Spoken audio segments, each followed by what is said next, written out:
Paulo os trazia em sua memória e Paulo os colocava em suas orações. E aqui nós aprendemos uma coisa de suma importância, que não há barreiras para as orações. Nada pode impedir as orações dos santos. Nada em absoluto pode impedir as nossas orações. Situação geográfica, situação econômica, situação social, nada pode impedir as nossas orações. Não há barreira para que nós possamos orar. Nós é quem criamos os impedimentos para orarmos, para termos uma vida devota naquilo que tange a importância da oração para a vivência de todos os santos. Nós precisamos, meus irmãos, tomar isso como exemplo, e notemos que nesse verso, no verso 4, Paulo, ele vai destacar pelo menos 3 características da sua oração. Em primeiro lugar, Paulo, ele faz uma oração constante. Observe que ele diz, trazendo sempre. Olha que coisa bonita. Ele trazia sempre a sua memória. Esta era a prática diária de Paulo.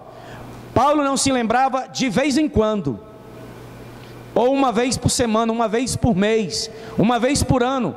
Ele fazia sempre. O que nos mostra que Paulo, além de ser um homem que tinha uma vida de oração, ele era um homem que tinha uma vida de oração bem direcionada. As orações de Paulo eram bem dirigidas. As orações de Paulo estavam naquilo que nós chamamos de as balizas das Sagradas Escrituras. Paulo não orava por aquilo que não era necessário, coisas que os crentes do presente século fazem. Paulo orava por aquilo que era vital, por aquilo que era designado por Deus, por aquilo que era destacado por Deus. E isso nós devemos aprender também com o apóstolo Paulo nessa noite. Ele orava constantemente pela vida dos irmãos de Filipos. Em segundo lugar, Paulo, ele faz uma oração com alegria. É uma oração alegre. É uma alegria que não se concentra em si mesmo, mas é uma alegria que advém de Deus. É produto, resultado do Espírito Santo. Paulo, ele não ora com pesar, com tristeza, com fardo. Eu vou ter que orar, eu tenho a obrigação de orar. Sabe aquela argumentação chula dos últimos dias? Que os crentes oram porque é obrigado a orar. Os crentes têm um motivo para orar porque as pressões da vida os empurram para aquilo. Não, Paulo ora com alegria, com contentamento, com gozo na alma, com prazer no coração. Paulo ora, mas quando Paulo ora, Paulo está irradiante diante de Deus. Ele está com o coração cheio de alegria para poder expor diante do Deus Santo aquela igreja que foi comprada por um alto preço. Em terceiro lugar, meus irmãos, ele diz que faz orações e súplicas por todos vós. Isso mostra que a oração de Paulo era uma oração abrangente. Nenhum crente ficava de fora enquanto Paulo orava. Vindo de um prisioneiro, isso é especialmente significativo. Paulo ora por todos os crentes da igreja. Olha que coisa interessante. Paulo preso, ora pelos crentes da igreja. Mas aí, os crentes da igreja oravam também por Paulo. Você está vendo? A vida, ou a via mútua de laços afetuosos que existia entre Paulo e a igreja e Paulo. Paulo orava pela igreja, a igreja orava por Paulo. Esta é uma das identificações mais raras e preciosas da amada Igreja de Cristo. Igreja em que membros oram apenas pelas suas necessidades e não pelos outros e pela liderança, não é igreja, é uma anomalia, é uma mutação genética em nome de Jesus, e não o corpo de Cristo, onde Ele é o cabeça, onde Ele dirige, onde Ele estabelece a sua verdade central. Tem que existir isso, é oração daqui para lá, e é oração de lá para cá. Esta era a vivência de Paulo com relação aos irmãos de Filipos. Outra coisa que nós percebemos é a questão da alegria da comunhão. No verso 5, Paulo vai dizer: pela vossa cooperação no Evangelho, desde o primeiro dia até agora. Irmãos, a palavra cooperação aqui, quando nós vamos para o original, que é o grego, a palavra é koinonia, o mesmo que comunhão, significa irmandade. Nesse caso, Paulo está falando dos filipenses, mas dentro de uma visão de compartilhamento para o progresso do santo Evangelho de Deus. Ainda que algumas pessoas tentem utilizar essa palavra com outro significado, Paulo está falando de compartilhamento, dividir, entendeu? De doar-se, de se entregar em favor do santo Evangelho de Deus. O sentido primário aqui, Paulo está falando, sabe o quê? De ajuda financeira. Falei lá no capítulo 4, Paulo está botando isso, da cooperação, da participação de vocês. Vocês participaram, vocês colaboraram. E aqui eu quero abrir um parêntese para falar de uma coisa interessante. O genuíno cristão, meus irmãos, é alguém que faz todas as coisas para a glória de Deus, mesmo quando ele está exercendo uma carreira e constituindo uma família. Entenda bem isso. Agora a grande questão é, de outro modo, por que você está exercendo uma carreira? Por que você tem uma profissão? Por que você tem um salário? É a grande pergunta. Você faz isso para constituir uma família? Mas por que você está constituindo uma família? Você deve cuidar da sua família para que eles possam adorar ao Senhor, servir a igreja e promover o Evangelho. Privar a igreja do seu dinheiro, do seu serviço, certamente não é a maneira certa de cooperar, de participar do avanço do Evangelho de Cristo. E a gente vê pessoas que não cooperam naquilo que diz a questão de finanças. Você vê pessoas que não cooperam naquilo que diz respeito à questão de serviço e se dizem que estão no barco. Eu sou da igreja, eu pertenço à igreja. Como? Se não há participação. É o que Paulo está dizendo. Tem que haver participação, tem que haver comunhão.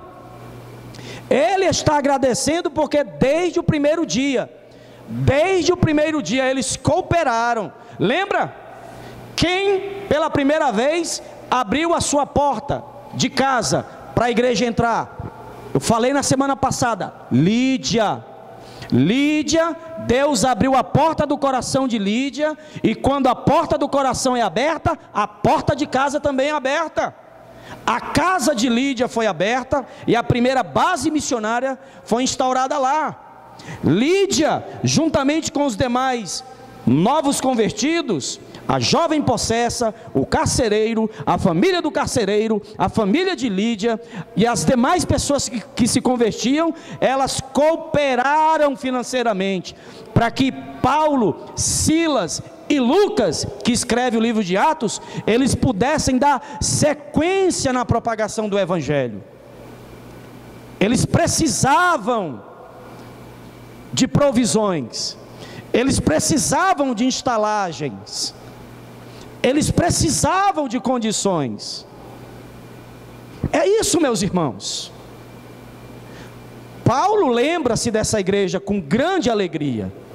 Ali era uma verdadeira comunhão, comunhão que eles tinham e experimentaram no Evangelho, na graça, no poder do Espírito Santo, no sofrimento de Cristo, nas ofertas. Era uma igreja que cooperava com Paulo, era uma igreja que participava. Agora a grande pergunta para nós nessa noite é: qual é o nosso grau de participação no reino de Deus? Em que nós temos participado? Em que nós temos cooperado com a igreja de Deus, com a igreja local, com os irmãos, com a liderança da igreja, com o pastor da igreja, com o presbitério da amada igreja? Como nós temos cooperado, irmãos? Qual o tipo de comunhão que nós temos? Qual o nosso grau de afetos, de relacionamentos? Um pastor amigo meu dizendo para mim assim: Ricardo, um membro da minha igreja me bloqueou do Face, me bloqueou do Zap. Irmãos, isto é um absurdo. Eu disse: bloqueei ele da igreja. Como é que pode um membro da igreja, uma ovelha, nas redes sociais bloqueia o pastor? Por quê? O que é que o pastor não pode ver?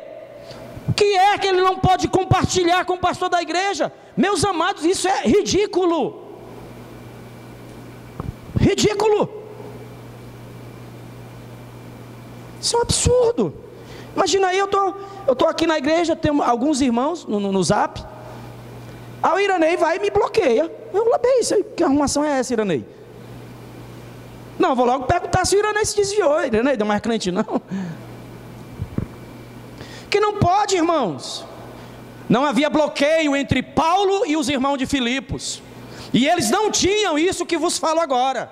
Redes sociais, a única rede que interligava Paulo aos irmãos eram as orações, eram os sentimentos, os laços afetuosos verdadeiros, que não eram bloqueados por nada em absoluto de seus relacionamentos. Hoje em dia nós vivemos uma realidade que todo mundo é igual chegadinho. Você sabe o que é chegadinho, não sabe? Meu tempo de pivete, passava um homem batendo no triângulo, xing-leng tem, vendendo chegadinho. É um negocinho, é igual, como casquinha de sorvete, só que ele é bem fininho, ele quebra fácil. Hoje em dia tem uns crentes que é tipo chegadinho. Qualquer coisinha se quebra, eles ficam quebrados. É porque me feriram, me magoaram, nem olharam para mim, nem me visitaram, nem não sei o que. Meu irmão, para de ser crente chegadinho, pelo amor de Deus. Se envolva, ame, vá em direção do outro, não espere que ninguém venha em direção a você. Essa não é a proposta do Evangelho. A pergunta capciosa daquele homem lá no Evangelho de Lucas, com relação ao próximo, foi esta justamente, né? Que ele vai perguntar para Jesus: que farei eu para herdar a vida eterna? E Jesus propõe a parábola do bom samaritano. E quando Jesus termina a parábola, ele vai dizer a resposta no sentido contrário à pergunta daquele sábio, daquele homem que julgava-se entender todas as coisas da lei de Moisés. Ele pergunta: quem é meu próximo? Jesus propõe a parábola. Jesus, quando termina a parábola, ele diz: de quem ele foi o próximo? Meus irmãos, esta é e sempre será uma pergunta capciosa, uma pergunta fútil, uma pergunta tendenciosa, onde todo mundo está querendo se esquivar. Porque a gente deve se lembrar que quando Deus deu a Torá, a lei, e principalmente o decálogo, Israel recém saído do Egito, Deus estabelece os 10 mandamentos, e olha que coisa bonita. Deus dá os seus mandamentos e diz assim: olha, amarás o teu próximo como a ti mesmo. Irmãos, aqui tem uma coisa sensacional de Deus. Porque quando Deus tira Israel do Egito, não vai somente Israel, não é somente o povo hebreu que sai, mas se você ler o texto lá no livro de Êxodo, sai Israel, ou seja, o povo hebreu, alguns outros escravos, simpatizantes do povo hebreu, certo? Outros estrangeiros, que também simpatizavam-se com a religião monoteísta. Eles estão no Egito, o Egito é politeísta, adoram vários deuses. Os hebreus são monoteístas, um único Deus. E quando Deus dá o mandamento, Ele diz: amarás ao teu irmão como a ti mesmo. Não, amarás o teu próximo, porque o próximo poderia ser um membro da mesma tribo, um membro de uma outra tribo, ou então um escravo qualquer que os acompanhava em destino à terra prometida. Nas demais leis, quando Deus dá ao santo povo de Israel, o Senhor diz que com relação à colheita, uma parte deveria ficar para ser apenas guardada, reservada para quem? Para os forasteiros, para os estrangeiros, porque estrangeiro tu fostes na terra do Egito. Sabedoria divina, conselho divino, amor divino. Amar o próximo não é o mesmo que nós amarmos somente os cristãos, os mesmos da mesma denominação, os mesmos de mesma ordem e fé. Não, é o próximo. Esta é a determinação de Deus, e isto Paulo aplicava-lhe e muito bem na sua vida. Meus irmãos, Paulo mostra um amor abundante pela igreja. Ele vai dizer que esse amor, ele faz uma oração e pede que o amor dos filipenses aumente mais e mais, em pleno conhecimento e toda a percepção. Olha a oração de Paulo. Paulo não ora para aquela igreja enriquecer, entendeu? Para que Deus abra portas para eles comprarem carros ou qualquer outro tipo de veículo da época. Olha a oração de Paulo. Lembra que eu falei anteriormente que as orações de Paulo era dirigida por Deus? Olha o que é que ele pede: o vosso amor aumente mais e mais em pleno conhecimento e toda percepção. Verso 9. Meus irmãos, conhecimento é o que a igreja precisa. Conhecer a verdade divina, conhecer a palavra de Deus, ter sabedoria, ter discernimento. Está entendendo? Não é para você escolher entre o bem e o mal, porque você já sabe, isso já foi revelado por Deus. Mas é um conhecimento para que você saiba distinguir entre o bom e o melhor. Tem muito crente vivendo em função do bom e está deixando de gozar do melhor, de aproveitar o melhor. Tem muita gente correndo, trabalhando em busca do bom e tem deixado, sabe de quê? De usufruir do melhor, da presença, da comunhão, da revelação plena, total, divina, de Deus, da palavra, do Espírito Santo. Tem muita gente querendo comprar, construir, alargar. Isso é bom? É. Mas o melhor, Paulo está dizendo, vocês tenham discernimento, percepção, tenham cuidado para que vocês não deixem de usufruir o melhor. Meu irmão, um crente, quando ele deixa de vir no dia do Senhor, num domingo, para ir fazer qualquer outra coisa, ele está indo em busca do bom e está deixando de gozar do melhor, de participar do melhor. O dia do Senhor, o dia reservado a Deus. Os outros dias nós vivemos em função de si mesmo, mas no dia de domingo, o dia do Senhor, o nosso coração, a nossa vida deve ser totalmente derramada aos pés de Deus, amando a Deus, anelando pelas coisas de Deus. Nós precisamos disso. Por isso, irmãos, que os nossos relacionamentos, eles são líquidos, se dissolvem facilmente. Por isso que a maioria dos casamentos se destroem. Por isso que há tanta traição. Por isso que há tanto impostor na igreja de Cristo, porque estão deixando de usufruir, de gozar do melhor, da palavra de Deus, palavra de vida eterna, que expande a consciência e que inflama os nossos corações. Hoje o que nós temos no mundo gospel são crentes de meia tigela, crentes que por qualquer coisa eles estão feridos, magoados. Paciência, meus irmãos, paciência, que o Senhor tenha misericórdia de nós, que o Senhor inflame e que mantenha acesa a chama do nosso coração.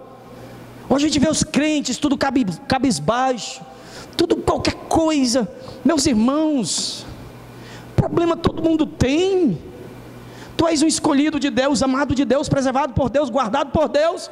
Aí os crentes vivem como, sei lá, como não sei nem o que, não tem nem como descrever isso. Crente só vem à igreja à procura de alguma coisa. Misericórdia, misericórdia. Mudemos, pois, o nosso entendimento de quem é Deus e de quem é a sua santa e amada igreja, meus irmãos. Para finalizar minha palavra nessa noite, irmãos, nós devemos entender que o bom é o inimigo do melhor. Ora, seria muito bom, vou dizer para os irmãos, nós estivéssemos agora com a igreja lotada de gente, com um pregador dando uma palavra de confissão positiva, sabe? De motivação. E todo mundo virando para o lado diz para quem está do seu lado: hoje você vai vencer. Seria muito bom.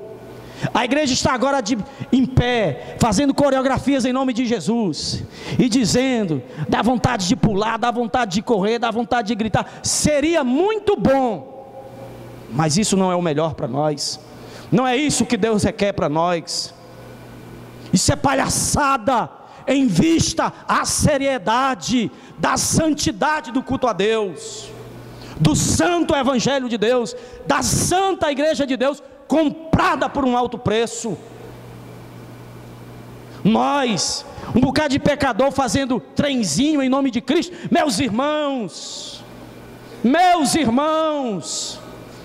isso é bom, mas isso é bom para carnais. O melhor é só para quem é espiritual, quem discerne, quem entende. Bom é receber palavra suave.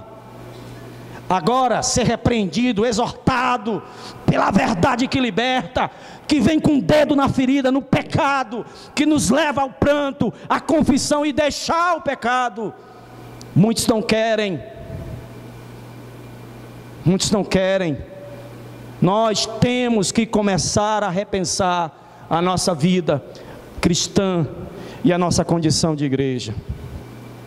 É como Paulo diz: vocês têm que ser sinceros, tem que ser sincera. Todo mundo sabe da história da cera, né? A palavra sincero vem de cera. Passavam cera nos objetos que era para disfarçar a rachadura. Tem crente que passa cera na vida, só para disfarçar, para dizer que é uma bênção, para dizer que é espiritual, que é cheio do poder. Meu irmão, a cera, Paulo quando fala isso, ele diz o quê? Que um vaso, quando ele tinha cera, e ele era exposto à luz do sol, dava para ver a rachadura. O crente que tem cera, que tenta camuflar, disfarçar, quando ele é exposto à luz do santo evangelho de Cristo, tudo aquilo ali é exposto, não tem como. O impostor, ele é desmascarado diante da verdade do santo evangelho de Cristo. Oh, glória a Deus! Glória a Deus, que Deus faz com que toda e qualquer cera que eu queira passar na minha vida, ela seja desmanchada, ela seja mostrada à luz do santo evangelho de Cristo. Por isso, irmãos, deixemos de cera, nada de ficção, vivamos a realidade, vivamos uma vida digna de quem foi alcançado pelo poder do santo evangelho de Jesus, sem cera, sem dizer que é poderoso, sem dizer que é poderosa, que ora, que faz isso, aquilo. Não, irmãos, não precisa dizer o que nós fazemos, nós já sabemos que deve ser feito, foi dito hoje. Vamos nos envolver em laços afetuosos, vamos orar uns pelos outros, Não precisa a gente estar dizendo, estou orando por fulano, fulano me pediu oração, para que isso? É o dever de todo crente, orai sem cessar, e se possível, por todos os santos. Amém, meus irmãos? Vamos colocar de pé, vamos agradecer a Deus. Lembrando os irmãos, domingo